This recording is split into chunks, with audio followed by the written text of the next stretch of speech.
कहीं पांडवों ने युद्ध की चेतावनी तो नहीं दी? आक्रमण की चेतावनी नहीं, विवाह का निमंत्रण आया है। विवाह? किसका विवाह? विराट कुमारी उत्तरा का। किसके साथ? उससे जिसमें साहस के साथ बुद्धि भी।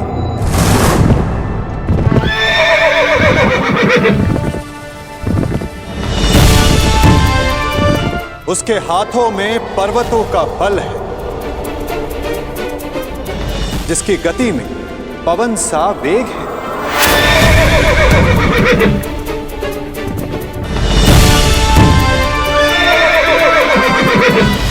जिसके विषय में तुलना ही नहीं की जा सकती कि उसके बाणों की धार अधिक तीक्ष्ण है या उसका मस्तिष्क।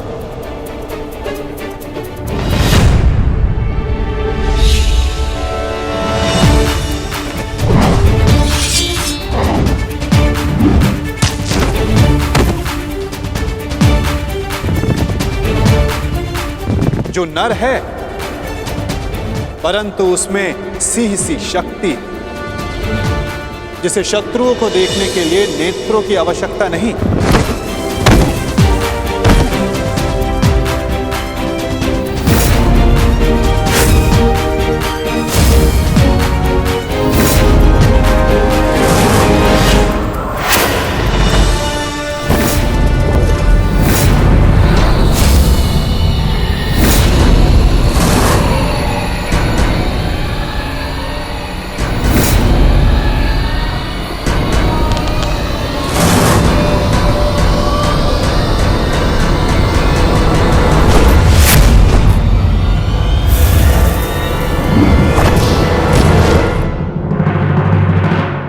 जिसकी शक्ति शेष नाग के समान है।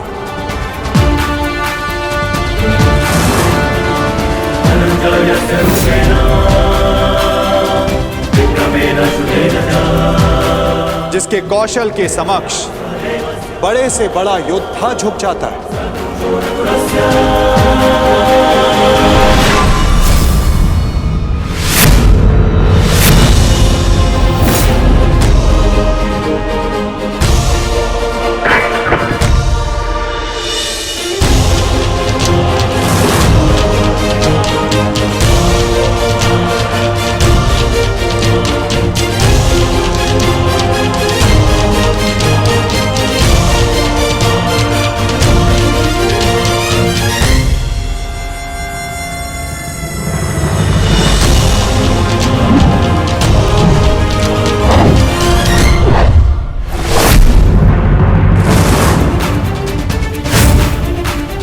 मित्रों का मित्र और शत्रुओं का शत्रु है, जो अपनों के मान के लिए अपने प्राणों को न्यौछावर कर दे, परंतु उसमें तनिक भी अभिमान नहीं।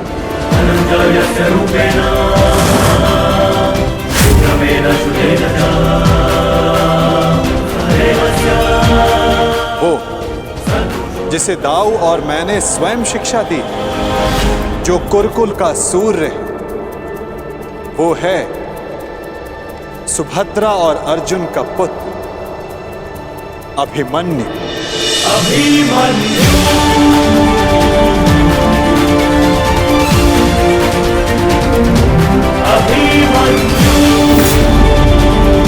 वो जितना शक्तिशाली है उतना ही विनम्र है।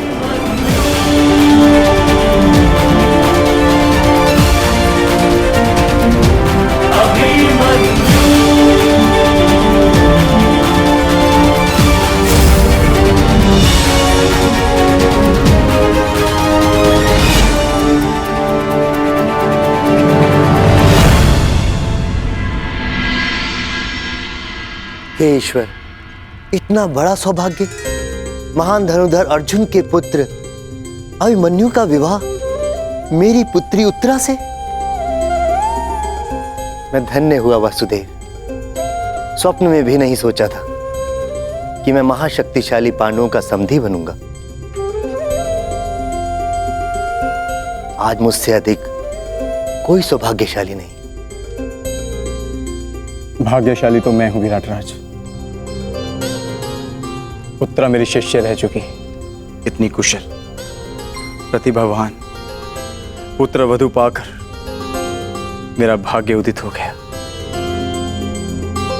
परंतु आप लोग अभी अभिमन्यु से मिले नहीं और मैं चाहता हूं कि उत्तरा के साथ आप भी मिल लें और उसके पश्चात निर्णय लें कि अभिमन्यु उत्तरा के योग्य है या नहीं। अभिमन्यु आपका पुत्र है और जिसके शिक्षक स्वयं वासुदेव हो तो उसकी योग्यता पर संदेह करना भी पाप है। हम उत्तरा का संबंध अभिमन्यु के साथ करने को प्रस्तुत हैं।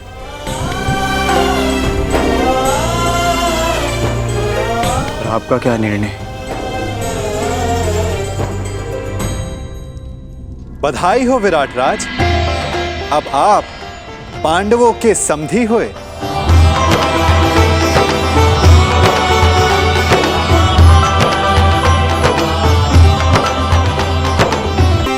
इतना दुस्साहस, इतना दुस्साहस! पहले आओ दिया और अब उसमें नमक छिड़क रहे हैं। हम यहाँ युद्ध का आह्वान कर रहे हैं और वो ये विवाह का निमंत्रण भेज रहे हैं।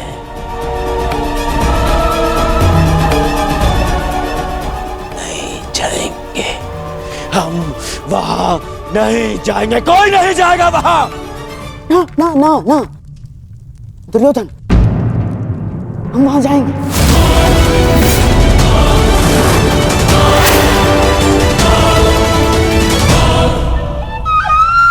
महाराज, मेरा मत है कि हमें वहां जाना चाहिए। युद्ध और संधि अपने स्थान पर है और संबंध अपने स्थान पर है महाराज। कुरुवंश के अगली पीढ़ी का पहला विवाह है ये और हमें निमंत्रण भी आया है। हमें जाना चाहिए महाराज। हाँ?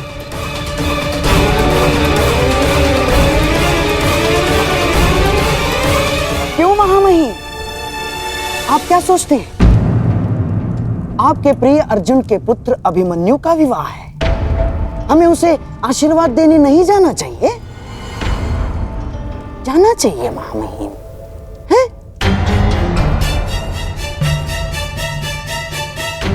क्यों अंगराज, क्या एक पीढ़ी के बैर का दंड अगली पीढ़ी को देना क्या न्यायोचित है?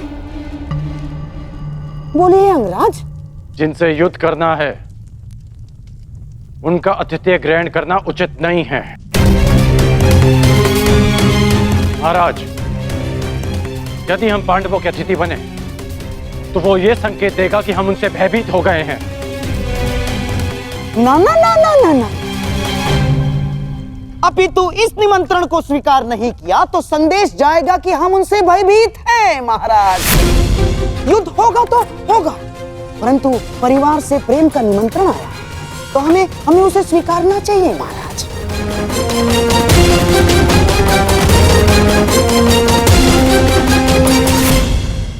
तनिक सोचिए महाराज, पांडु आपके भाई थे और देवी कुंती अभी भी हस्तिनापुर में निवास करती है, तो क्या हम उनसे अपने पौत्र के विवाह में सम्मिलित होने का अधिकार छीन सकते हैं महाराज? देवी कुंती के लिए हमें इस विवाह में अवश्य जाना होगा महाराज। प्रेम का प्रस्ताव आया है, उसे स्वीकार कर लेते हैं। यदि युद्ध की चुनौती आएगी तो उसे भी स्वीकार कर लेंगे। मैं जानता हूं महाराज, आपके मन में अभी इस समय क्या दुविधा चल रही है, परंतु हस्तिनापुर के सम्राट होने के नाते आपके भी कुछ उत्तरदायित्व हैं महाराज। आप समझ रहे हैं ना महाराज मैं क्या कह रहा हूं?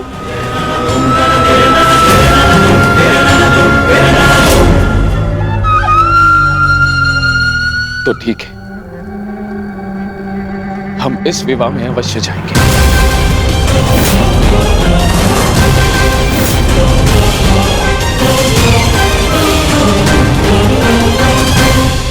कौरव को निमंत्रण देने की क्या आवश्यकता थी वासुदेव? क्योंकि कौरव तुम्हारे संबंधी हैं विकोदर, और हमने निमंत्रण केवल कौरवों को नहीं, हस्तिनापुर को भेजा है, जहां तुम्हारी माता है, पितामह है। इतने वर्षों के पश्चात भी भीम को अपने क्रोध पर नियंत्रण करना नहीं आया। मैं अपने अनुज की ओर से आपसे क्षमा चाहता हूं वासुदेव, परंतु मेरे भी मन में यही प्रश्न है कि कौरवों को निमंत्रण क्यों? और अब भी मेरा उत्तर वही रहेगा युधिष्ठिर, कि कौरव तुम्हारे संबंधी हैं। पूछने का कोई लाभ नहीं ज्येष्ठ। माधव को यदि नहीं बताना है तो वो नहीं बताएंगे, परंतु मुझे विश्वास है माधव ने जो भी निर्णय लिया होगा हमारे हित में ही लिया होगा, क्योंकि माधव की आंखें भविष्य देख सकती हैं। यदि विश्वास है बात तो आगे बढ़ो, विवाह की तैयारी करो, क्योंकि समय कम है और कार्य अधिक शेष है।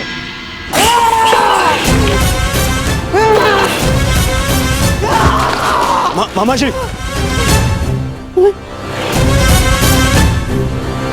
तुम्हें क्या लगता है ये निमंत्रण मैंने बड़े आनंद से स्वीकार किया है? हैं? ये लगता है तुम्हें? मेरे मन से पूछो, मेरी आंखों में देखो दुर्योधन, तुम्हें उत्तर मिल जाएगा। कितना बड़ा अपमान है ये निमंत्रण मेरे लिए, ये निमंत्रण। परंतु यदि इतना बड़ा अपमान था मामाश्री, तो निमंत्रण स्वीकार क्यों किया मामाश्री? क्योंकि एक अपमान का उत्तर देने के लिए अपमान को स्वीकारना पड़ता है दुर्योधन। ये विवाह, ये संबंध, ये निमंत्रण मेरे लिए उस कृष्ण का प्रहार है दुर्योधन। प्रहार, बड़ा दुखदायी प्रहार है, और उस प्रहार का उत्तर देने मुझे जाना होगा दुर्योधन। और मैं जाऊंगा। तुम खड़े क्यों हो? तुम बैठो, मैं जाऊंगा। मैं जाऊंगा। मैं कुछ समझ नहीं पा रहा हूं मामाश्री। उस छलिए ने मुझे हरा दिया दुर्योधन। मैं हार गया। हमने दिग्विजय करके उन्हें मित्र विहीन कर दिया।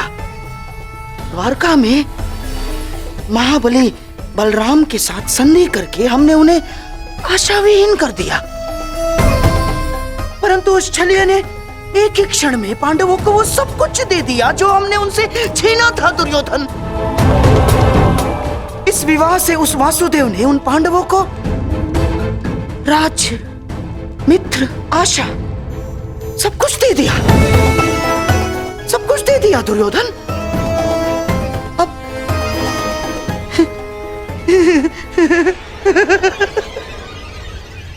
अब तुम्हारे समझ में आया कि उस छलिए ने हमारे साथ कैसा छल किया है।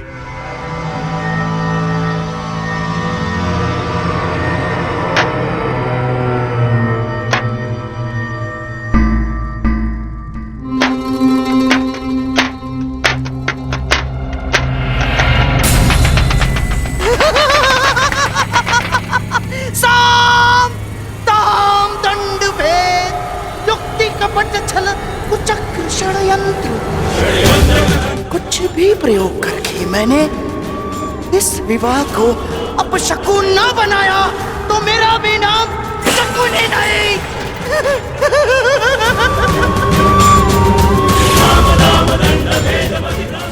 मेरी प्रतिज्ञा है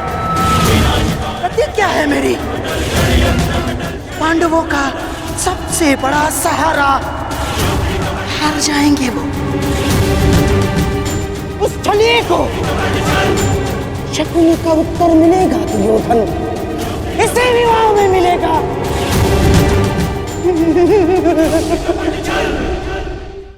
13 वर्षों के वनवास ने न केवल तुम्हारे संयम और पराक्रम को धार दी है युधिष्ठिर, 13 वर्षों की इस अवधि में कठिन परिश्रम और परीक्षण के पश्चात तुम्हारी अगली पीढ़ी भी युद्ध कौशल में कुशल हो गई। अब तुम सबका वनवास पूर्ण हुआ। अब समय आ गया है अपने वनवास रूप तपस्या का फल पाने का, और वो फल है तुम सबके पुत्र।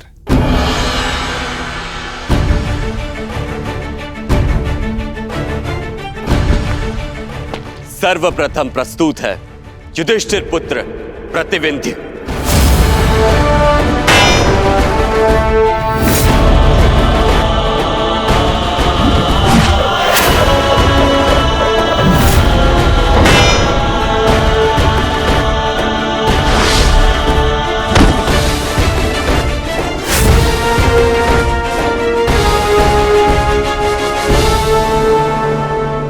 अब प्रस्तुत है भीमपुत्र सुत्सोम।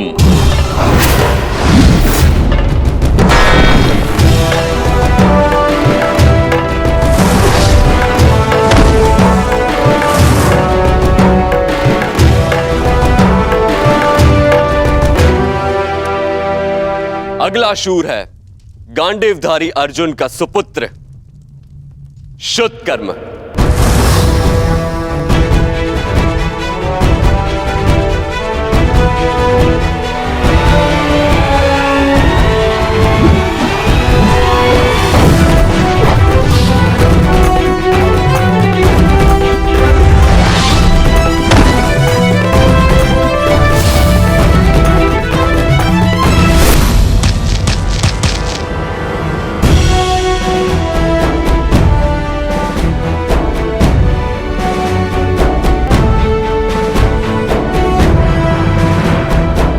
और अंत में नकुल पुत्र शतनिक और सहदेव पुत्र शुत से।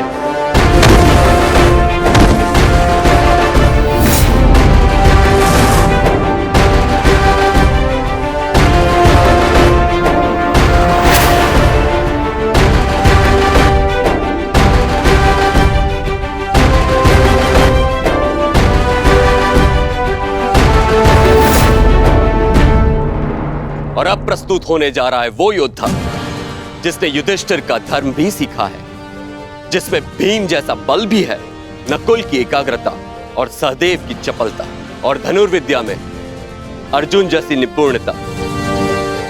वो है अर्जुन पुत्र महायोद्धा अभिमन्यु। कृष्णे गुणार्चिता पांडवेषु च ये अभिमन्यु दृश्यन्ते गुणसंचया अभिमन्यु।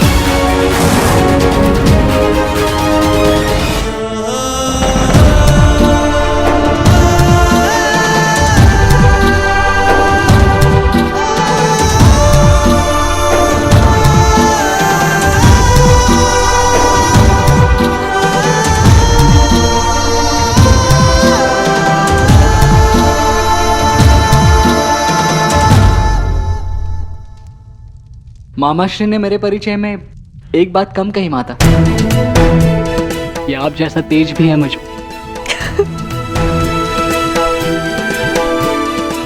प्रणिपात।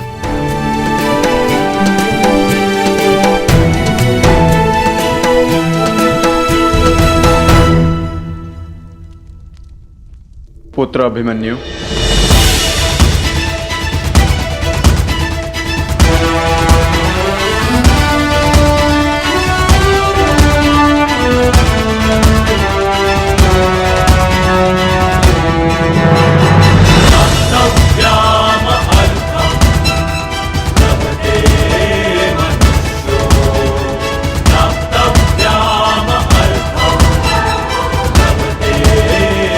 पिताश्री।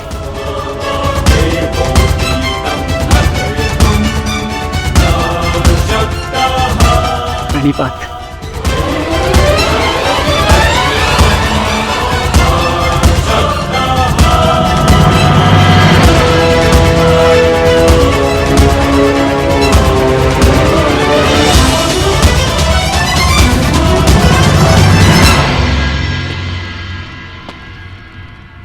श्री बलराम, मुझे समझ में नहीं आता कि मैं आपका ऋण कैसे चुकाऊंगा। आपने और माधव ने अभिमन्यु को अद्भुत प्रशिक्षण दिया है। ऋणी तो मैं हूं अर्जुन कि मुझे अभिमन्यु जैसा कुशल शिष्य मिला।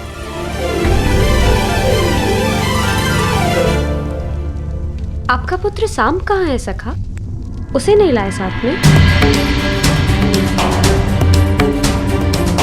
क्या वो हमसे नहीं मिलना चाहता?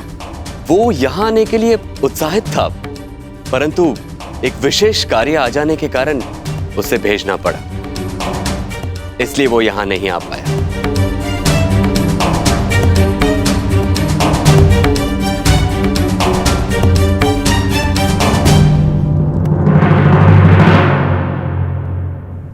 मेरे प्रिय, मैंने सदा ईश्वर से यही मांगा कि फिर से एक बार आपसे भेंट करने का अवसर मिल सके, और देखिए ईश्वर ने मेरी इच्छा सुन ली। हमें मिलाने का अवसर निकाल ही लिया। विराट नगर में भ्राता अभिमन्यु और राजकुमारी उत्तरा का विवाह है, जहाँ सम्मिलित होने के लिए निमंत्रण आया है हमें। आशा करती हूँ कि पिताश्री को मना पाऊँ कि वो अपने साथ साथ मुझे भी विवाह में ले चले। बहुत प्रेम करते हैं वो मुझसे। कदाचित साथ ले जाने के लिए तैयार हो जाएंगे और मैं तुमसे मिल पाऊंगी प्रिय साम।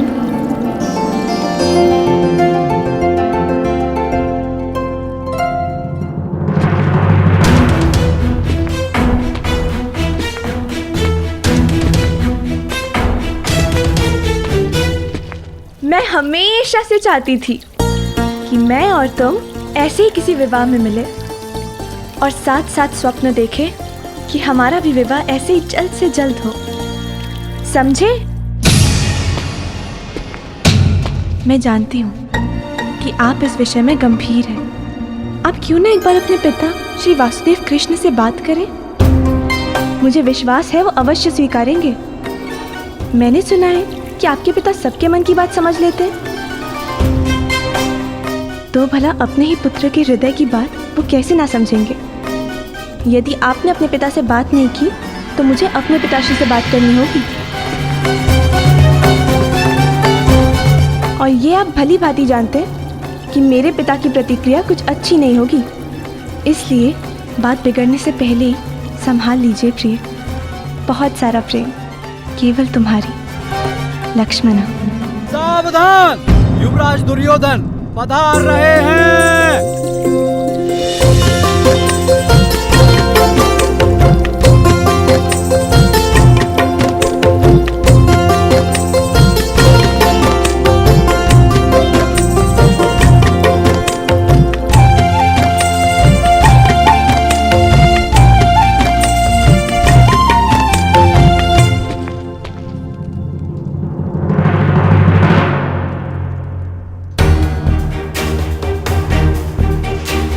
लक्ष्मणा,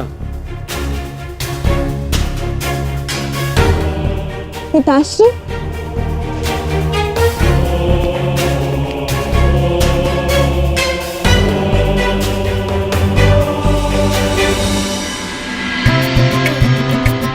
सदा प्रसन्न रहो पुत्री। प्रणिपात। अरे हमारी पुत्री तो प्रतिदिन और भी ज्यादा सुंदर होती जा रही है। लगता है शीघ्र ही स्वयंवर रचना पड़ेगा आपका। युवराज की जय हो, राजकुमारी की जय हो।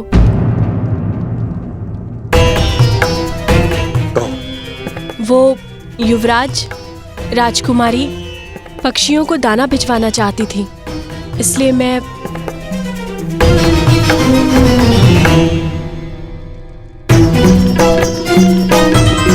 हाँ हाँ दे रहे हैं ना।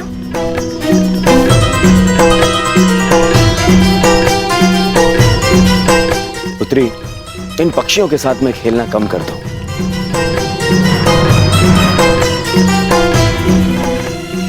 और अपनी माता से संसार और घरद्वार की सीख लेनी चाहिए।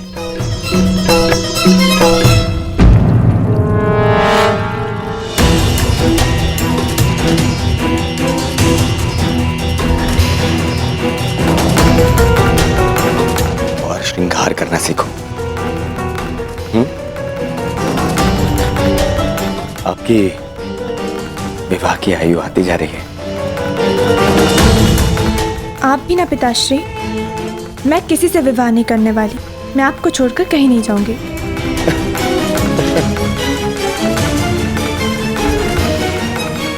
विवाह तो हर कन्या को करना ही होता है।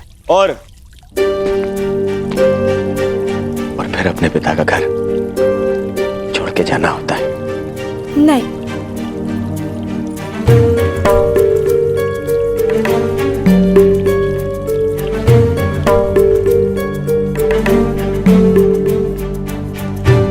और मैं इतना मूर्ख भी नहीं हूं लक्ष्मण।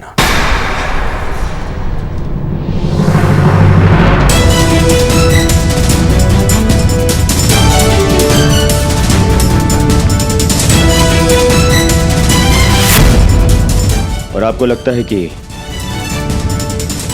आप अपने पिता से कुछ भी छुपाने में सक्षम हैं?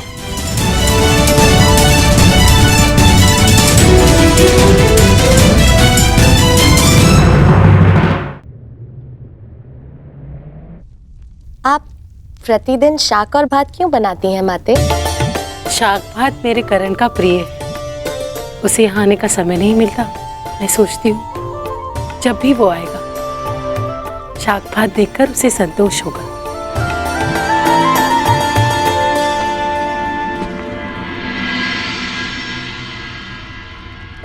कर्ण,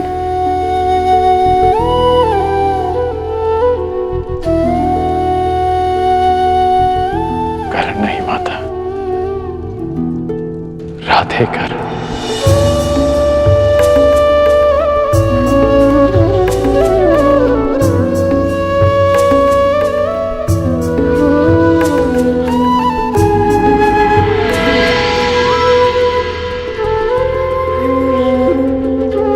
कैसी हो सुप्रिया? जी ठीक हो। कितना स्मरण किया तुम्हें पुत्र, परंतु तुम्हें अपनी माता की याद ही नहीं आती। माता ऐसा मत कहो, बहुत याद आती है। आइए माता।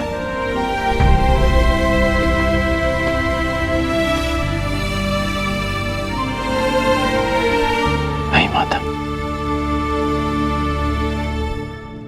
मुझे विराटनगर शीघ्र ही प्रस्थान करना होगा। आने में थोड़ा समय लग जाएगा, इसलिए सोचा जाते हुए आप सबसे मिलता जाऊं।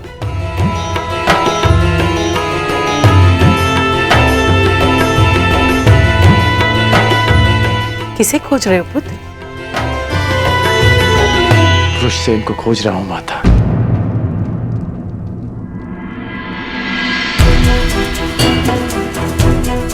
बहुत समय हो गया उससे मिले।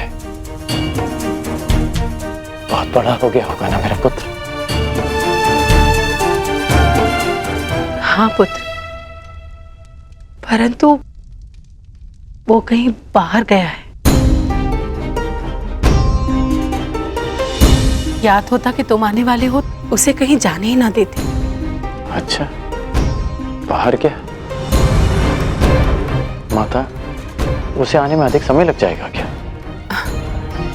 कदाचित आज तुम उससे मिल नहीं पाओगे। नहीं माता, मुझे उससे मिलना है। पिछली बार भी विराट युद्ध से पहले जब मैं यहाँ आया था तो उससे नहीं मिल पाया था माता, परंतु इस बार मैं उससे अवश्य मिलूंगा। ठीक है, मैं अपने पुत्र की यहीं प्रतीक्षा करता हूं। अन्यथा यदि आपको पता है कि वो कहां गया है तो आप मुझे बता दीजिए, मैं वहीं जाके उससे मिल लूंगा।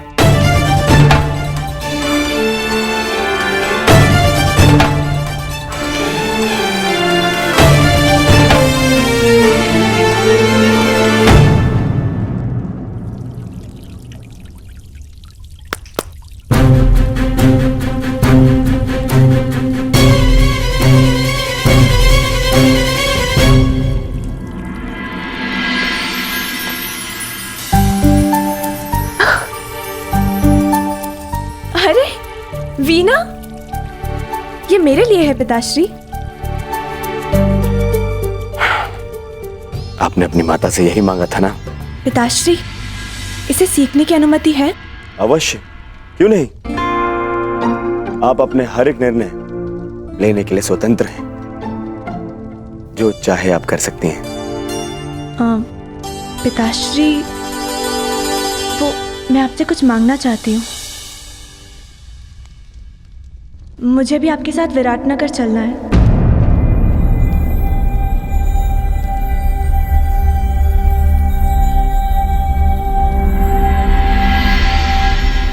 प्रश्न ही नहीं उठता लक्ष्मणा।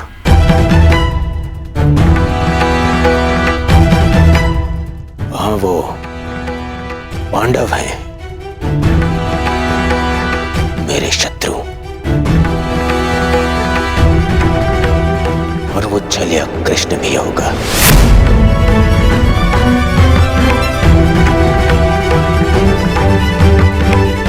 जो सदा मेरे सामने कठिनाइयां उत्पन्न करता रहता है।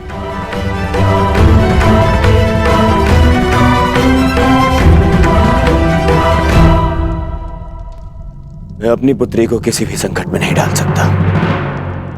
परंतु पिताश्री, आप ही ने कहा था कि आप हमारी प्रत्येक इच्छा पूरी करेंगे। अवश्य, परंतु जानबूझकर आपको संकट में तो नहीं ढकेल सकता ना। आपकी सुरक्षा मेरा कर्तव्य है।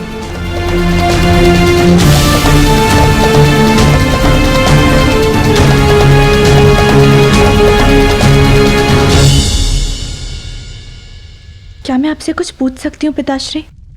निसंदेह, पूछिए, क्या पूछना है? लक्ष्मणा, क्या जानना है आपको?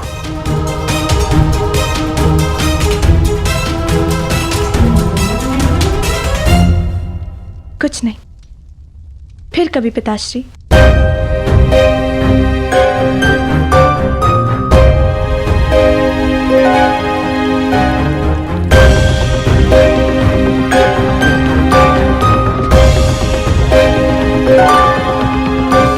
समझ नहीं आ रहा है आपको सांप के बारे में कैसे बताऊं, परंतु कदाचित अभी समय नहीं आया है।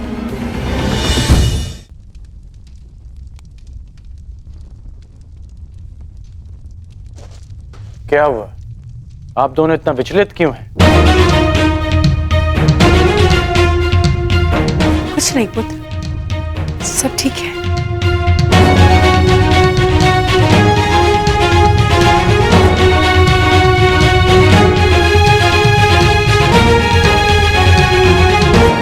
ऐसा प्रतीत हो रहा है माता कि आप मुझसे कुछ छुपा रही हैं। माता, वृषसेन कहाँ है? आप मौन क्यों हैं माता? सुप्रिया, हमारा पुत्र कहाँ है, बताओ। जी, पुत्र को शिव मंदिर गए। कुछ पंडित आए थे तीर्थ के लिए, उन्हें मार्ग दिखाने गया है। बस इतनी सी बात है। आप मुझे बता क्यों नहीं रही थी? ठीक है, मैं उसे वहीं ढूंढ लूंगा। करण,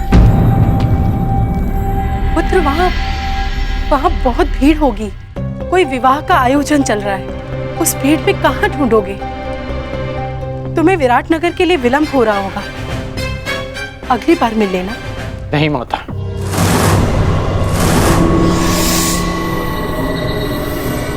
मैं इसी बार उससे मिलूंगा। मैं शिव मंदिर जा रहा हूं माता। प्रणिपात।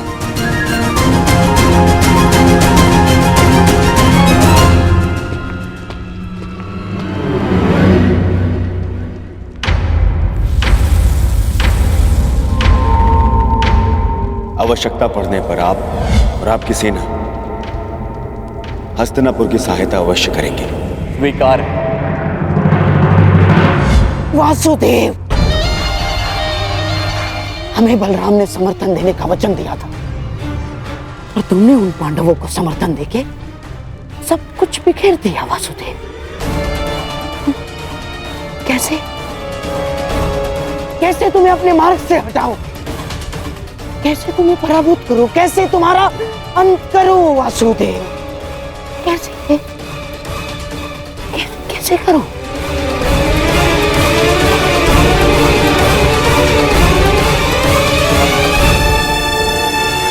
क्या हाँ, एक काम कर सकता हूं, विवाह में उसके भोजन में विष मिलाकर दे देता हूं।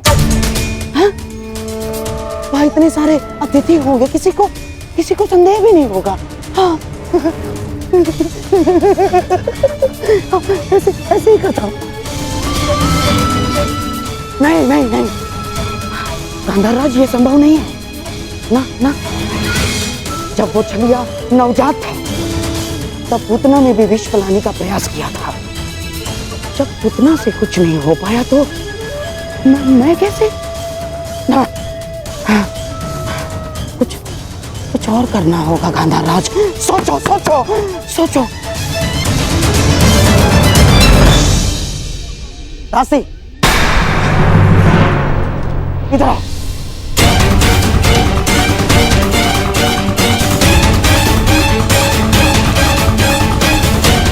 सुना नहीं तुमने?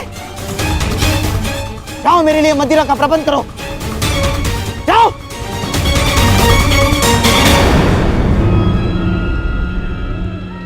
अब मैं ध्यान लगाकर सोच पाऊंगा, अब मेरा मस्तिष्क चलेगा। अभी तक यहीं खड़े हो तुम? सुना नहीं तुमने? जाओ, मेरे लिए मदिरा लेकर आओ, जाओ।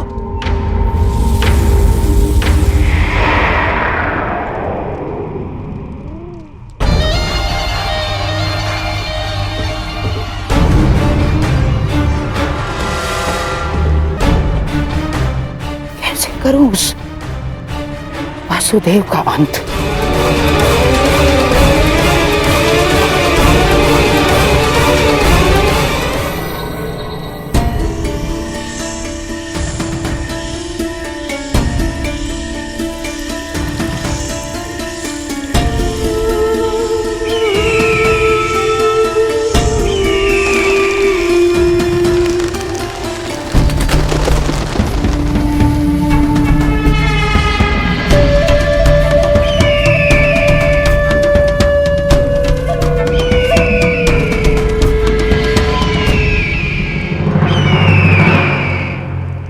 किसी प्रकार मैं इस वासुदेव का अंत कर दूं तो पांडव निसहाय हो जाएंगे, और फिर मेरे प्यारे सम्राट दुर्योधन के विरुद्ध खड़े होने का साहस किसी में नहीं होगा, किसी में नहीं। हाँ?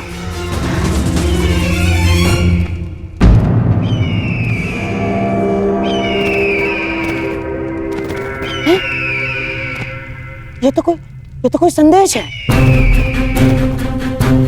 कौन भेज रहा है और किसे?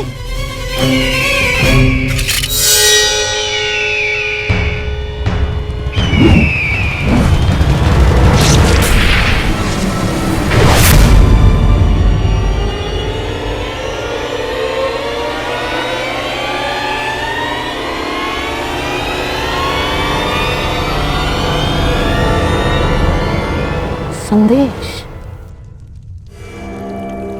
केवल आपकी लक्ष्मण।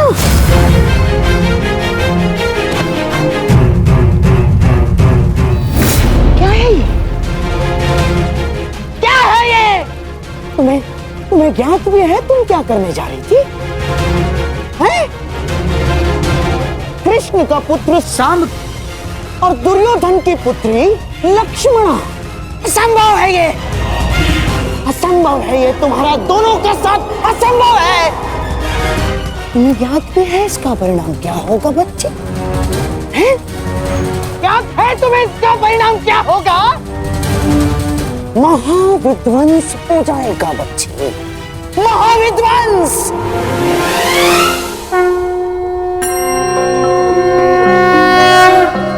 ओम त्र्यम्बकं यजामहे सुगन्धिं पुष्टिवर्धनम्। महोदय जी, यहाँ तो विवाह का आयोजन था ना, क्या वो समाप्त हो गया? कैसा विवाह भद्र?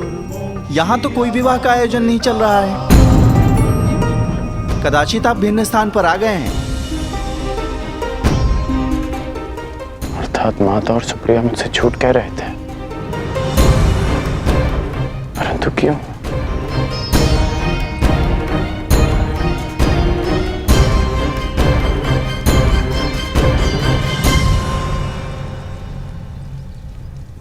ये तो अनुचून का मित्र है।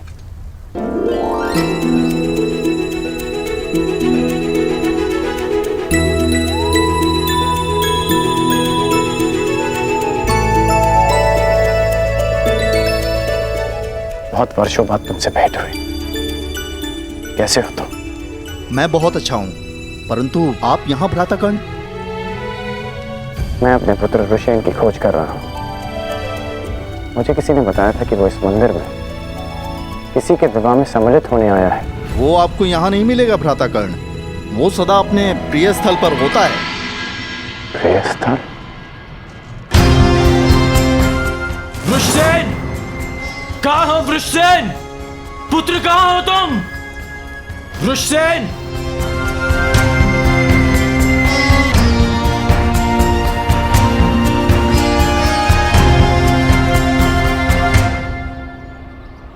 हमें क्षमा कर दीजिए महोदय, क्षमा कर दीजिए।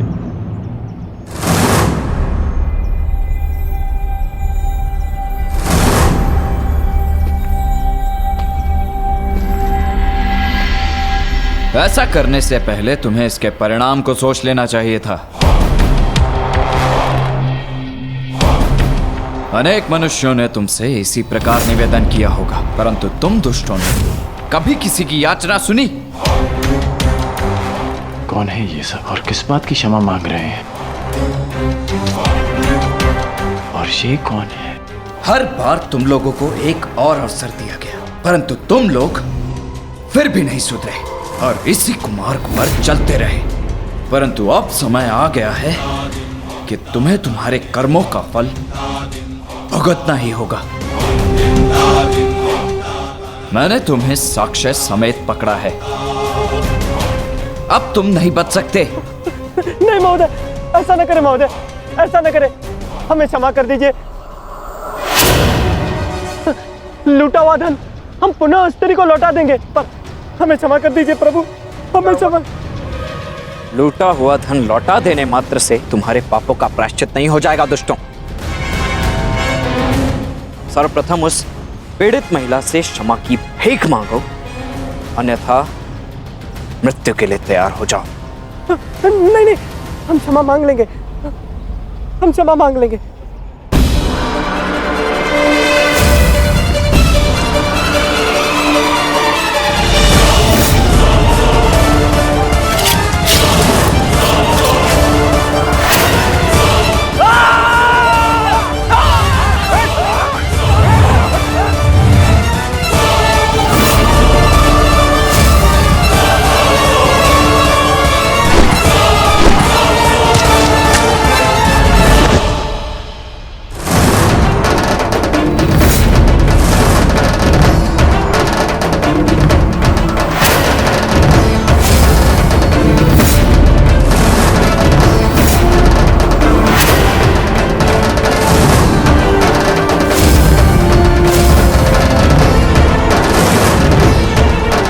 वृषसेन,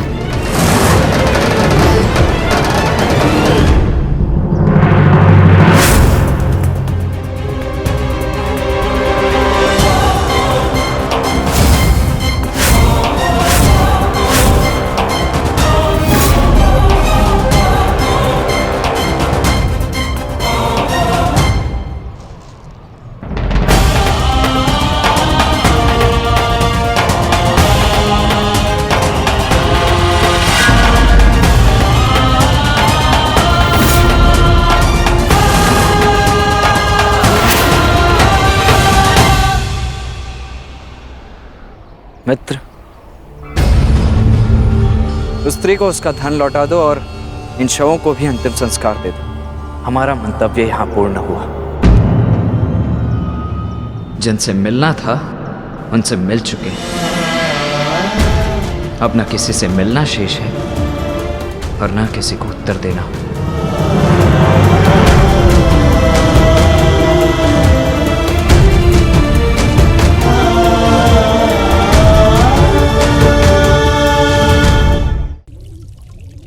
कब से चल रहा है ये प्रकरण?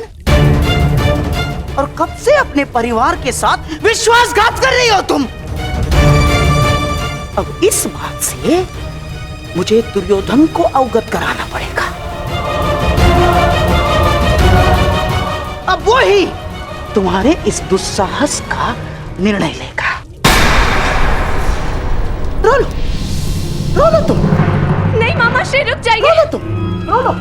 ऐसा ना करिए मामा श्री, कृपया करके पिताश्री को कुछ ना बताइए। हम आपसे विनती करते हैं।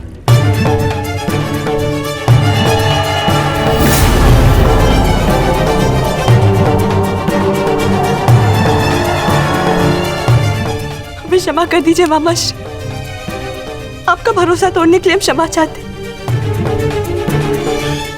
बहुत बड़ी भूल हो गई हमसे। भूल गई थी मैं कि मैं ऐसा संबंध जोड़ने का स्वप्न देख रही जो कभी जुड़ ही नहीं सकता। प्रेम ने मेरी विचार क्षमता नष्ट कर दी। हमें क्षमा कर दीजिए,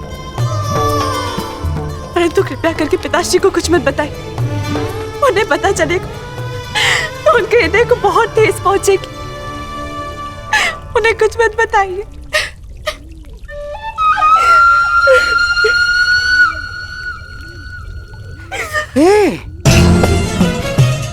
अच्छी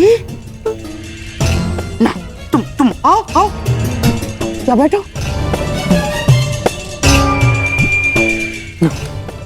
रोना। लक्ष्मणा, देखो, मुझे क्रोध तो आया था मुझे क्रोध, परंतु तुम्हारे अश्रुओं ने मुझसे कह दिया कि तुम सांब से अत्याधिक प्रेम करती हो। हाँ, ठीक है। अब मुझे ही कोई मार्ग ढूंढना पड़ेगा इससे बाहर निकलने का।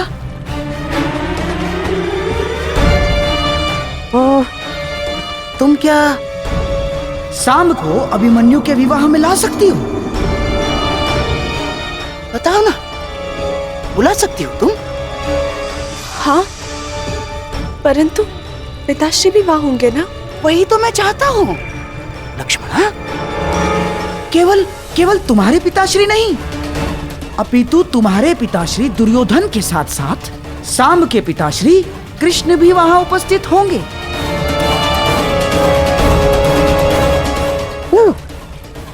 अर्थात तुम्हारे विवाह के विषय में कुछ प्रस्ताव उपस्थित करने के लिए दोनों के पिताश्री वहां होना आवश्यक है कि नहीं?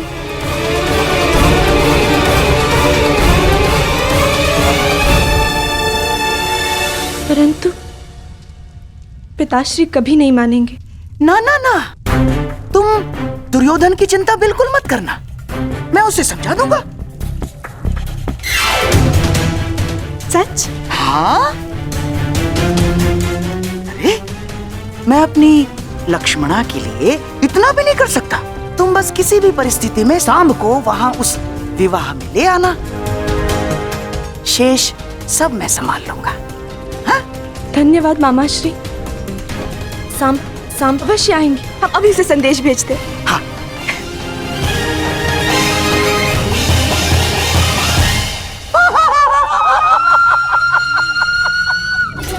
चलिए कृष्ण, अब आएगा आनंद।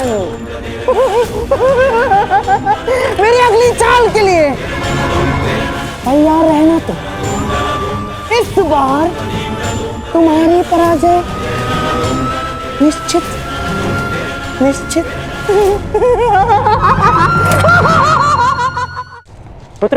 पुत्र मैं हूँ, मैं तुम्हारा पिता। तुमने मुझे पहचाना नहीं, परंतु मैंने तुम्हें देखते ही पहचान लिया। तुम्हें मालूम, बचपन में मैं बिल्कुल तुम्हारे जैसा दिखता था। हाँ,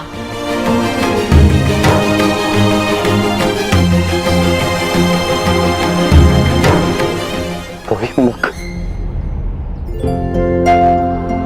वही शरीर, जैसे मेरा ही प्रतिबिंब हो।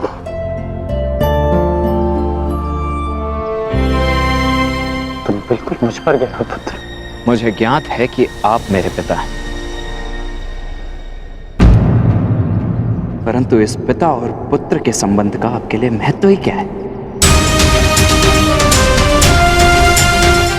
मेरी बात सुनो पुत्र, इस बात का क्या तात्पर्य है पुत्र?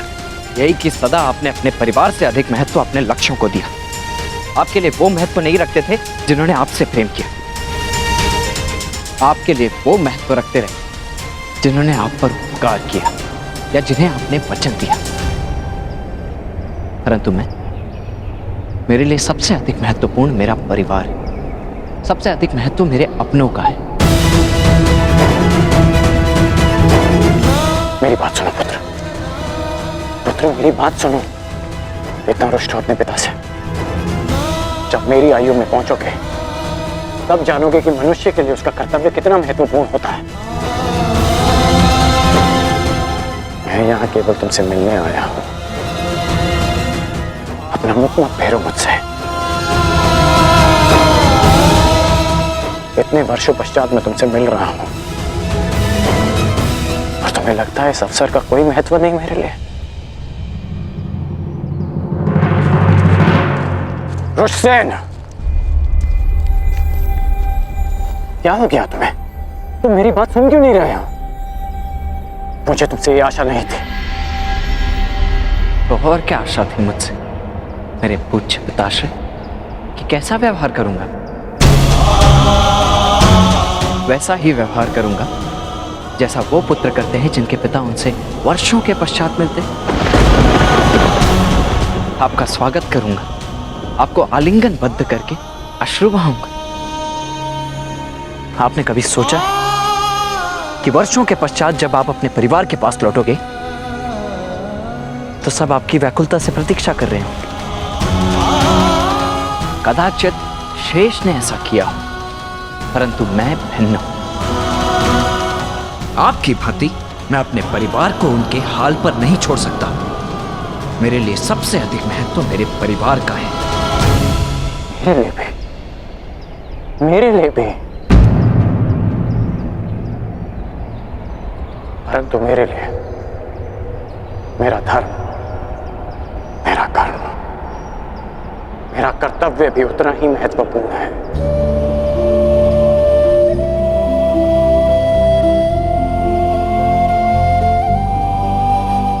मैं आया था पुत्र, परंतु मैं तुमसे मिल नहीं पाया। वो हस्तिनापुर की ओर से दिग्विजय के लिए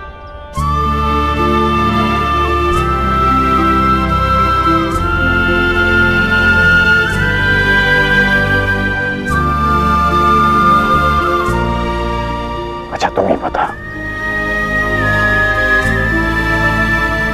यदि मनुष्य केवल अपने लिए जिएगा,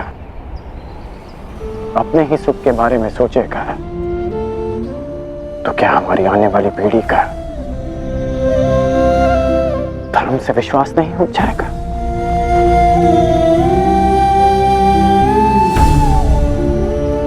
हमें इस समाज के उज्जवल भविष्य के बारे में सोचने का कोई अधिकार नहीं जब तक हम अपने पारिवारिक समस्याओं से ऊपर उठकर समाज के बारे में ना सोचें, समाज के लिए अपना धर्म पूर्ण ना करें। पुत्र, जीवन स्वार्थ नहीं, परमार्थ है।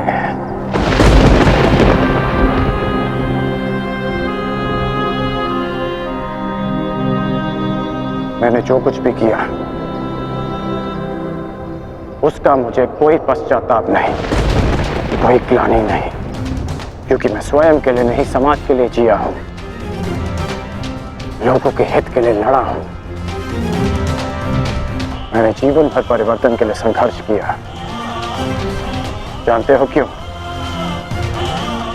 क्योंकि जब भी मैंने ऐसा किया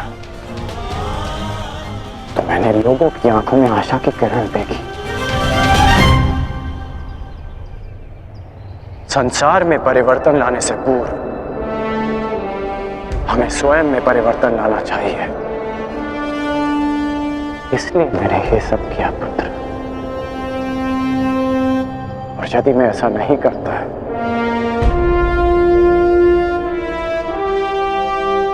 तो तुम आज एक सूत पुत्र होकर हाथ में शस्त्र नहीं उठा पाते।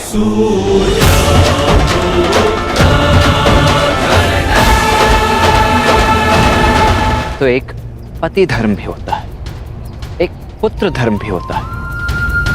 यदि कर्तव्य की बात करते हैं ना, तो अपने परिवार और पुत्र के लिए भी मनुष्य का कर्तव्य होता है। और यदि समाज की बात करते हैं तो ये मत भूलिए कि समाज परिवारों से मिलकर बनता है। आप जिसे परमार्थ कह रहे हैं वो आपका परम स्वार्थ है, और कदाचित मेरा स्वार्थ मेरा परमार्थ। आप अपना धर्म निभाइए और मैं अपने संबंध निभाता हूं।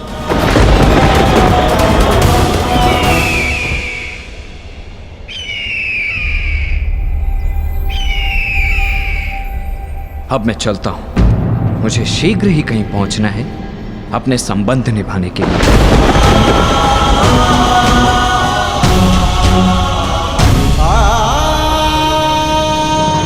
नहीं मामाश्री, मैं कह चुका हूं, लक्ष्मणा विराटनगर नहीं जाएगी। बस अपनी शत्रुता के कारण अपनी बच्ची का मन तोड़ना कहाँ का न्याय है दुर्योधन? हमारी बच्ची लक्ष्मणा को हमारे साथ ले जाना उचित होगा दुर्योधन। अरे कदाचित आप भूल रहे हैं मामाश्री कि विराटनगर हमारा मित्र नहीं शत्रु राज्य है। कोई अनहोनी हो गई तो, युद्ध छिड़ गया तो। मैं कुछ नहीं भूला हूं दुर्योधन, परंतु समझो बात को, ये निमंत्रण युद्ध का नहीं, विवाह समारोह का निमंत्रण है। उस अभिमन्यु का विवाह समारोह है। और दुर्योधन, हमारी नई पीढ़ी का पहला विवाह है, उसमें हमारी बच्ची को ले जाना अनुचित नहीं है। अरे मामाश्री क्षमा कीजिए मुझे, परंतु ये मुझे स्वीकार नहीं है। मैं अपनी पुत्री को संकट में नहीं डालूंगा। बस दुर्योधन देखो, ये मत भूलो कि ये आमंत्रण पांडवों की ओर से आया है, अर्थात पांडव शांति बनाए रखने के लिए कुछ भी कर सकते हैं, कुछ भी, जिससे किसी पर भी कोई भी संकट आए। मामाश्री बस, अब मुझे और कुछ नहीं सुनना है। ठीक है, जैसा तुम उचित समझो। रुकिए मामाश्री, क्या चल रहा है आपके मस्तिष्क में?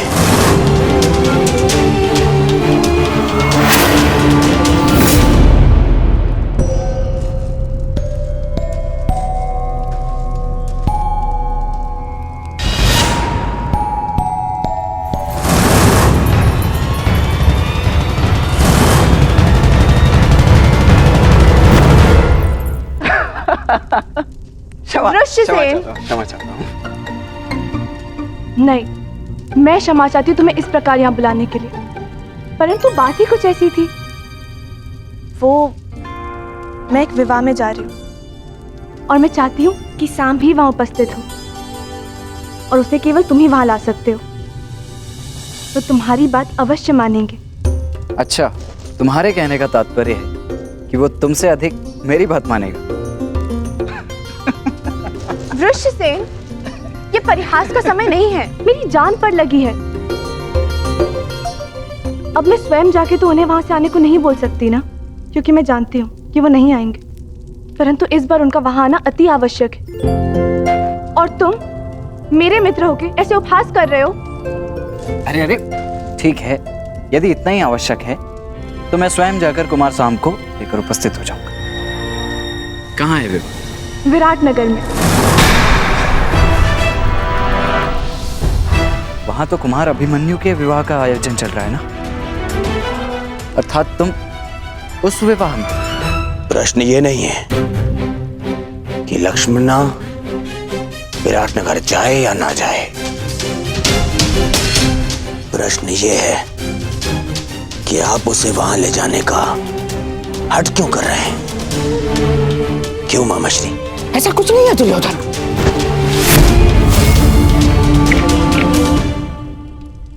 जितना मैं आपको जानता हूं मामाश्री, आप अकारण मेरा मन बदलने के लिए मुझे बातें नहीं करते हैं। कुछ तो योजना आपके अंतर मन में है मामाश्री। अब भला मेरे मन में क्या योजना हो सकती है? मैं ये जो कुछ भी कर रहा हूँ अपनी बच्ची लक्ष्मणा की प्रसन्नता के लिए कर रहा हूँ, और कोई योजना नहीं है इसमें।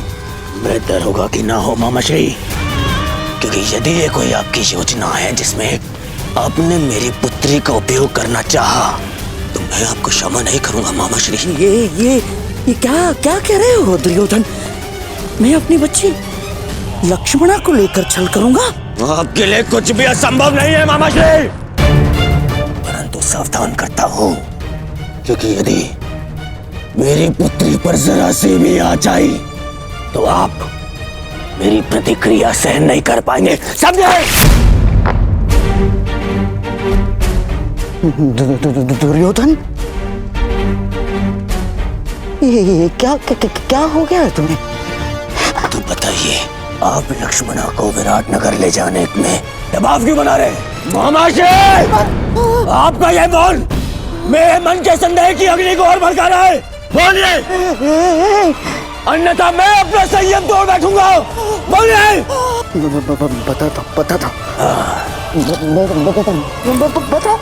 बताता हूँ। भूल जाओ लक्ष्मणा, ये संभव नहीं। तुम अपना ये संदेश किसी और के हाथों पहुंचा दो, मैं ये नहीं कर सकता। परंतु क्यों? लक्ष्मणा, वहां कौरव और पांडव सभी उपस्थित होंगे और मैं नहीं चाहता कि तुम्हारा सामना तुम्हारे पिता से हो, यही ना? ऋष्यसेन, मैं जानती हूँ कि तुम और सांब अपने पिता के समक्ष नहीं जाना चाहते, परंतु ये मेरे और सांब के जीवन का प्रश्न है। मित्र होने सहायता नहीं करोगे? ऋष्यसेन, मैं तुमसे विनती करती हूँ, केवल एक बार उनसे बात तो करके देखो। वहाँ कुछ ऐसा होने वाला है जो हमारे जीवन को एक नई दिशा देगा। ठीक है, मैं उससे बात करने का प्रयास करूंगा, परंतु वो मानेगा या नहीं ये मैं नहीं कह सकता। तुम प्रयास तो करके देखो, सब ठीक होगा। मुझे अपने मित्र पे पूरा भरोसा है। लक्ष्मणा के विषय में क्या कहना है आपको? लक्ष्मणा के विषय में नहीं, लक्ष्मणा के विवाह के विषय में। लक्ष्मणा का विवाह? हाँ दुर्योधन, अब तुम मेरी बात ध्यान से सुनना दुर्योधन। अब मैं तुम्हें बताता हूँ कि मेरे मस्तिष्क में क्या चल रहा है। हाँ।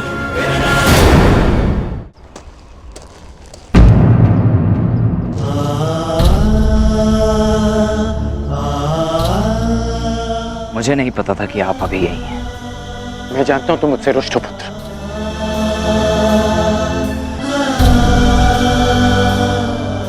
अब समझ में आ रहा है मुझे कि माता और सुप्रिया मुझे तुमसे मिलने से क्यों रोक रहे थे।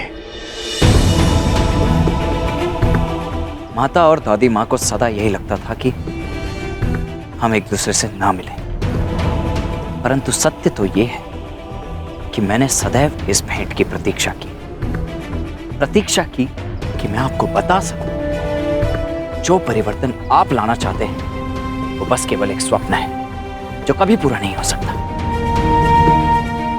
इतने वर्षों में भी आप कुछ नहीं कर पाए। साधारण असहाय मनुष्यों पर आज भी अत्याचार होते हैं, उन पर अन्याय होता है और इस अन्याय को रोकने का एक ही उपाय है, अत्याचार और अत्याचारियों को जड़ से उखाड़कर फेंक दिया जाए। ये हल नहीं है पुत्र, ये हल नहीं है। अपनी अपनी सोच है। आप परिवर्तन में विश्वास रखते हैं और मैं परिणाम। आप कर्म पर विश्वास करते हैं और मैं फल पर। मैं वृक्ष से मिले फल पर विश्वास करता हूं।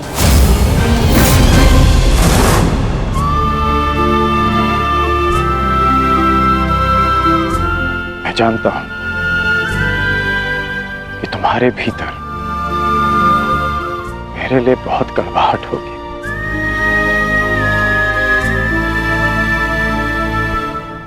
परंतु मुझे विश्वास है कि एक दिन तुम मेरा बलिदान अवश्य समझोगे। मैं उस समय की प्रतीक्षा करूंगा। वो समय आएगा पुत्र, वो समय आएगा। वो दिन कभी नहीं आएगा जब मैं आपके तर्कों से सहमत होऊंगा। आपने अपना मार्ग चुना और मैं अपने चुने मार्ग पर चलूंगा। आप कीजिए प्रतीक्षा परिवर्तन की, परंतु मैं परिणाम लाऊंगा और मैं अपने मार्ग में किसी को नहीं आने दूंगा, फिर चाहे मुझे उसके लिए किसी का भी सामना करना पड़े। और यदि आपका भी सामना करना पड़ा तो मुझे स्वीकार है।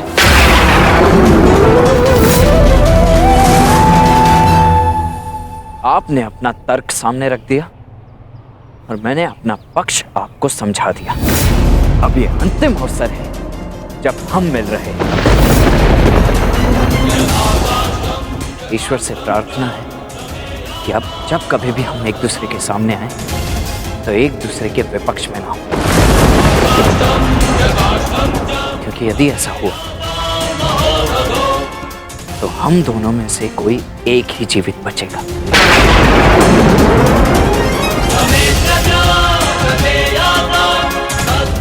और दोनों ही पक्षों में हानि माता की ही होगी।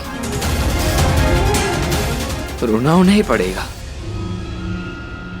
इसलिए प्रार्थना है कि आगे से मेरे मार्ग में ना आए।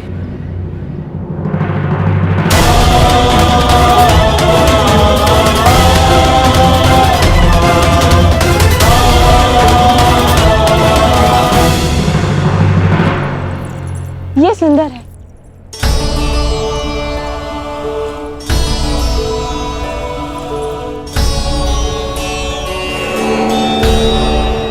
अति सुंदर पुत्री, वस्त्र चयन में बहुत ही प्रवीण हो गए हो लक्ष्मणा। एकांत। नहीं नहीं मामाश्री, प्रवीण तो आप है मनाने में। हैं? मुझे तो विश्वास ही नहीं हो रहा कि ये चमत्कार कैसे हुआ। पिताश्री को कैसे मनाया? विश्वास के कारण, क्योंकि शकुनी हमेशा अपने दिए वचन पूर्ण करता है। तुम्हें भी मुझ पर विश्वास करना सीखना होगा लक्ष्मणा। मुझे आप पर पूरा विश्वास है मामाश्री। तो क्या तुमने वो किया जो मैंने तुमसे करने को कहा था? क्या संभ विवाह में आएगा? जी मामाश्री, वो विवाह में अवश्य आएंगे। बहुत अच्छे बच्चे, जाओ अपने मधुर मिलन की तैयारियां करो। जाओ।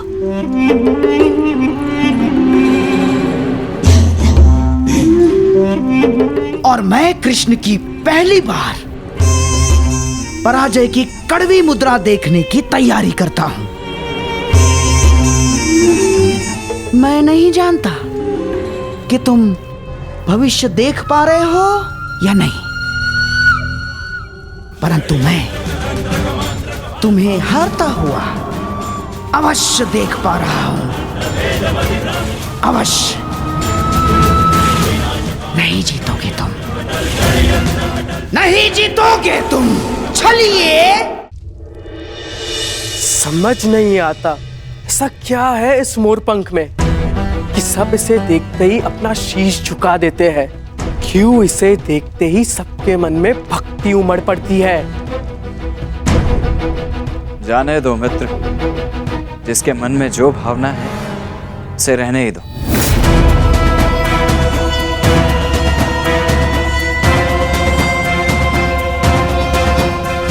परंतु मुझे ये भक्ति नहीं लगती,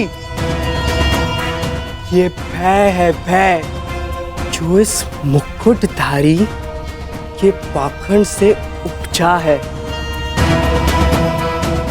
लोग इससे प्रसन्न इसीलिए है क्योंकि वो उन्हें मनचाहा देते हैं। कम से कम वो ये कार्य तो उचित ही करते हैं मित्र। परायों को महत्व देते हैं, अपनों को नहीं।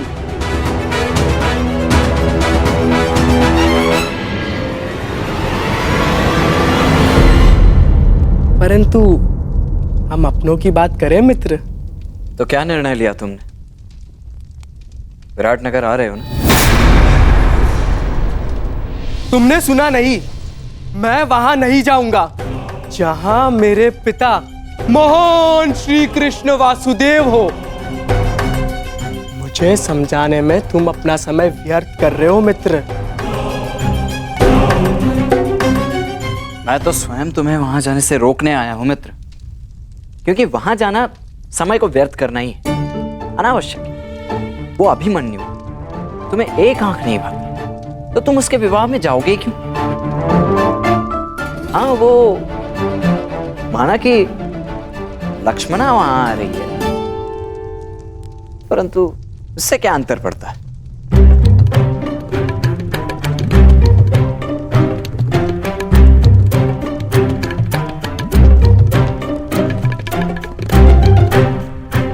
वहां आ रही है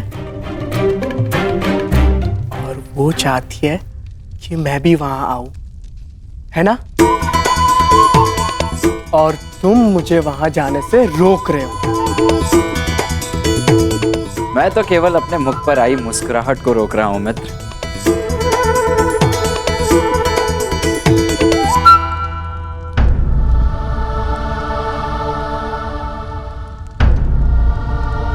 काकाश्री, प्रणिपात। प्रणिपात। तो हम कल प्रातः यहाँ से प्रस्थान करेंगे ना? परंतु अभी सूर्योदय होने में तो समय शेष है। फिर इस समय आप यहाँ? मैं जांच रहा था कि सुरक्षा प्रबंध पर्याप्त है या नहीं, क्योंकि हस्तिनापुर की राजकुमारी पहली बार जो हमारे साथ जा रही है। काकाश्री, आप अंगराज हैं, अंगरक्षक नहीं। आपको ये सब करने की आवश्यकता नहीं। मैं ये सब इसलिए करता हूँ क्योंकि ये युवराज और आपकी सुरक्षा के लिए आवश्यक है। मेरे लिए मेरा वहां जाना आवश्यक नहीं है, परंतु किसी और के लिए मेरा वहां उपस्थित होना आवश्यक है। मेरी बात मानो मित्र, मत जाओ वहां, भूलो मत, तुम्हारे पिता भी उपस्थित होंगे वहां पर। तुम्हारी मंत्रणा उचित है मित्र, परंतु हाँ, लक्ष्मणा भी होगी और उसकी इच्छा है कि मैं भी वहां पहुंचूं। इस बार भी उनकी इच्छा नहीं थी कि मैं उनके साथ विराटनगर चलूं, क्योंकि उन्हें आपकी चिंता है। हर पिता के लिए अपनी पुत्री की रक्षा सबसे बड़ी प्राथमिकता होती है। देखो पुत्री, उनके वहां बहुत शत्रु हैं, इसलिए आपको वहां ले जाना सुरक्षित नहीं है। परंतु हम विवाह में जा रहे ना काकाश्री, युद्ध करने तो नहीं। शत्रु शत्रु होता है, कब युद्ध छेड़ दे कोई नहीं जानता। और एक पिता का सबसे बड़ा कर्तव्य है अपनी संतान की सुरक्षा होती है। मुझे कोई अंतर नहीं पड़ता कि मेरे पिता मेरे विषय में क्या सोच रहे हैं। तुम्हारा आग्रह डालने के लिए क्षमा चाहता हूँ मित्र, परंतु मैं विराटनगर जाऊंगा लक्ष्मणा से मिलने के लिए, चाहे वहां कुछ भी हो। निश्चिंत होकर जाओ मित्र, यदि वहां कुछ होगा भी तो तुम्हारी रक्षा के लिए मैं वहां उपस्थित रहूंगा। चाहे जो हो राजकुमारी, स्मरण रखिएगा कि मैं आपकी रक्षा के लिए सदैव वहां उपस्थित रहूंगा।